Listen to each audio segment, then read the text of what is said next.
Assalamualaikum warahmatullahi wabarakatuh. Selamat bertemu kembali di my channel Batu Salam dalam program Kementerian Pendidikan Kebudayaan Riset dan Teknologi Pendidikan Guru Penggerak. Jangan lupa di like, di subscribe, di komen, dan di share. Kementerian Pendidikan Kebudayaan Riset dan Teknologi dalam program Pendidikan Guru Penggerak, Guru Bergerak Indonesia Maju.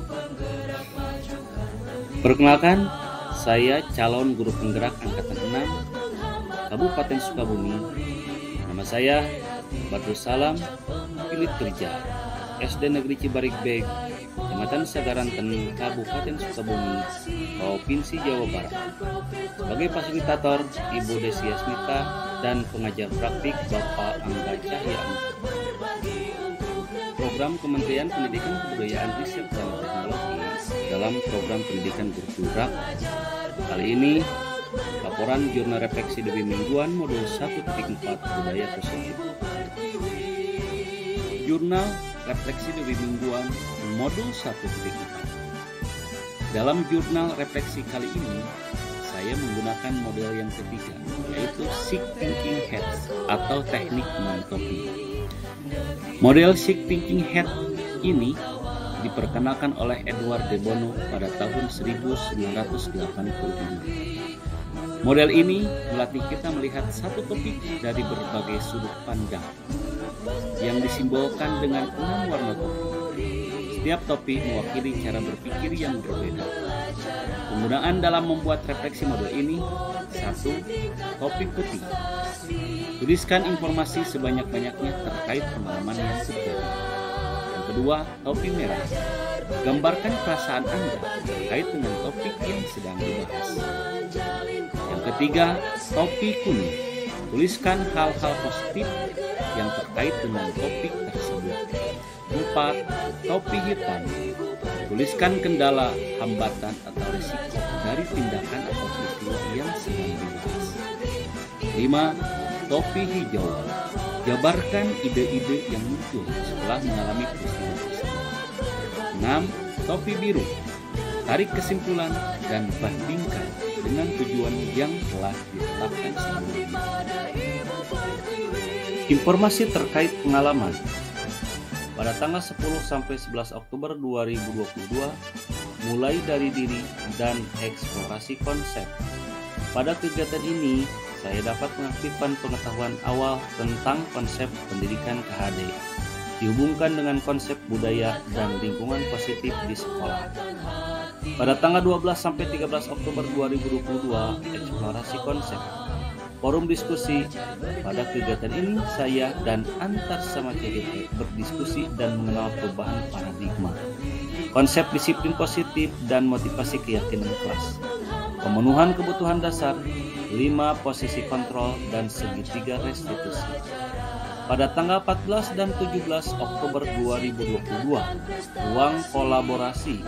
Kegiatan ruang kolaborasi dilaksanakan bersama fasilitator dan CGP lainnya untuk menganalisis sebuah kasus indisipliner siswa.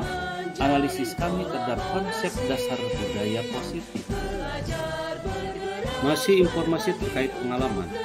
Pada tanggal 18 sampai 19 Oktober 2022, demonstrasi kontekstual. Pada kegiatan ini, kami melakukan praktik penerapan segitiga restitusi untuk menyelesaikan kasus indisipliner siswa di sekolah. Pada tanggal 20 sampai 21 Oktober 2022, elaborasi pemahaman, koneksi antar materi. Kegiatan elaborasi pemahaman bersama instruktur menguatkan pengetahuan kami mengenai konsep budaya positif. Pada konsep antar materi kami dapat menaikkan pemahaman mulai dari modul 1 sampai 1.5. Pada tanggal 24 sampai 27 Oktober 2022, aksi nyata dan post-tes modul 1. Aksi nyata kami laksanakan dengan menyebarkan pemahaman dan pengalaman kepada rekan sejawat terkait penerapan budaya positif di sekolah. Selanjutnya, sebagai evaluasi pemahaman modul 1, kami melakukan post-tes.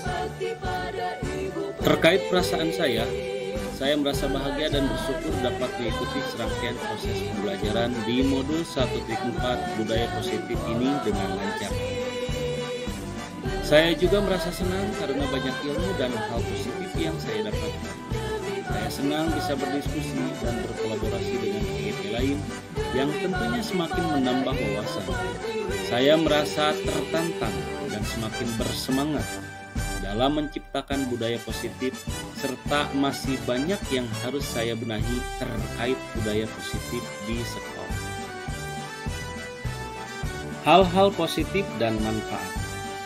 Saya dapat belajar dan memahami bagaimana membuat keyakinan kelas atau sekolah yang dapat membangun budaya positif yang berpihak pada murid, serta bagaimana peran dan posisi kontrol saya sebagai guru untuk menangani permasalahan siswa dengan penerapan segitiga restitusi.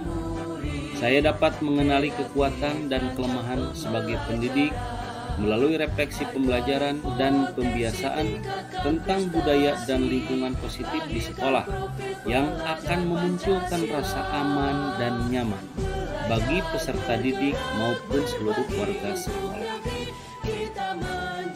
Kendala dan hambatan. Kendala yang saya hadapi selama pembelajaran modul 1.4 terkait penerapan disiplin positif di sekolah. Saya memerlukan waktu sedikit lebih lama untuk melakukan kolaborasi dari setiap warga sekolah untuk menerapkannya. Untuk dapat menanamkan dan menemukan kesadaran budaya positif membutuhkan waktu dan usaha yang berkelanjutan secara konsisten. Kemudian jabarkan ide. Setelah pembelajaran modul 1.4 selesai, saya mempunyai beberapa prakarsa sebagai berikut. Merumuskan hal yang perlu ditingkatkan dalam diri untuk menerapkan budaya positif di kelas atau di sekolah. Menyebarkan pemahaman dan pengalaman penerapan konsep budaya positif pada teman sejawat di sekolah, kemudian berkolaborasi dengan kepala sekolah, guru, dan siswa untuk dapat membuat keyakinan kelas atau sekolah sebagai acuan pelaksanaan disiplin positif. Kesimpulan, refleksi diri akan membuat seorang pendidik mampu mengukur kekuatan dan kelemahannya. Kekuatan ini akan menuntun peserta didik dan seluruh warga sekolah untuk membangun budaya dan lingkungan positif. Hal baik dan budaya positif ini akan semakin mudah terwujud jika terjalin kolaborasi dan sinergitas yang solid dari berbagai macam aset kekuatan yang ada di sekolah.